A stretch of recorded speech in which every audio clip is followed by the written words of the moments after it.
If you're trying to conceive and you feel stuck emotionally, physically, and maybe even spiritually, this is for you, because here's the truth. You're not stuck because you've done anything wrong, and you're not stuck because you're not trying hard enough. You're stuck because your whole self has been doing everything it can to protect you. And sometimes that protection looks like shutting down emotionally, freezing, numbing. Not because you're broken, but because you're wise. Let's talk about this word stuck. It's not just a feeling, it's a full body state, a nervous system pattern, a loop. You might feel constantly anxious, mentally foggy or indecisive, like you're living in your head, disconnected from your body, panicked after each failed cycle, or emotionally flat, like you can't trust your body, your instincts, or anything anymore. None of that is weakness. That's what it looks like when your system is tired from carrying too much for way too long. Trying to conceive, especially when it's not happening easily, can be deeply overwhelming, and your body in its wisdom may be responding the only way it knows how, by going into survival mode. And then everything feels like a missed opportunity, a bad choice, time slipping away. It's exhausting.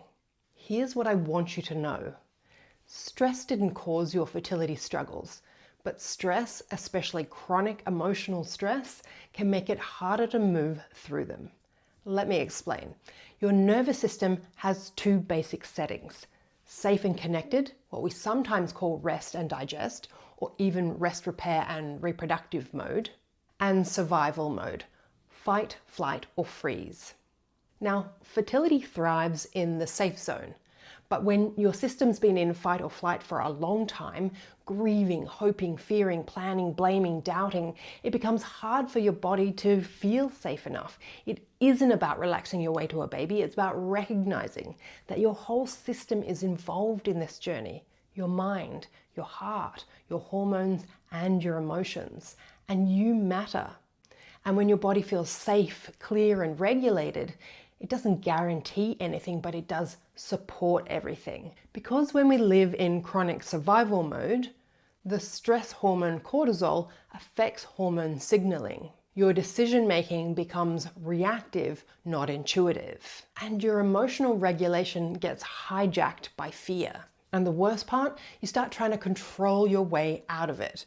More supplements, more tracking, more pressure to stay positive, whatever that means. It's not your fault. It's your brain's way of trying to find safety by doing something. But ironically, that doing often keeps you in a very stressed out and stuck state that you no longer want to feel. I see so many smart, capable, proactive women who are doing everything right. Supplements, diet changes, tracking, research, staying positive, and they still actually feel broken. Women push through the pain, smile on the outside, fall apart in private. And they tell themselves, I just have to try harder. I can't give up. If I just stay hopeful, it'll work. Why? Because they're trying to control their way out of a survival state. It's not your fault, it's your brain trying to create certainty in an uncertain experience. But here's the catch. Doing more, pushing harder, forcing calm, it doesn't usually bring you out of survival mode. It often keeps you there because your body doesn't speak logic. It speaks felt safety. And if the emotional load is too high, your body is constantly on high alert. You can't meditate away trauma. You can't affirm your way out of burnout. And you definitely can't stay calm when your nervous system has been in survival for months or years. It's like trying to sleep when you're being chased. It just doesn't work. So what does help? Not more doing, not more striving, but more being. More safety, more emotional honesty, more self-regulation, and gentle repatterning. What helps is learning how to support your nervous system, how to listen to your emotional needs without fear, how to trust your body again, not because it's behaving perfectly, but because you're finally on the same team. And that doesn't come from forcing calm, it comes from emotional regulation, insight, and slowly building back your inner safety. That's what I teach. Not because it sounds good, but because it most importantly feels good, and because it works to support your fertility in dramatic ways. I've seen it time and time again. Here's some of the research.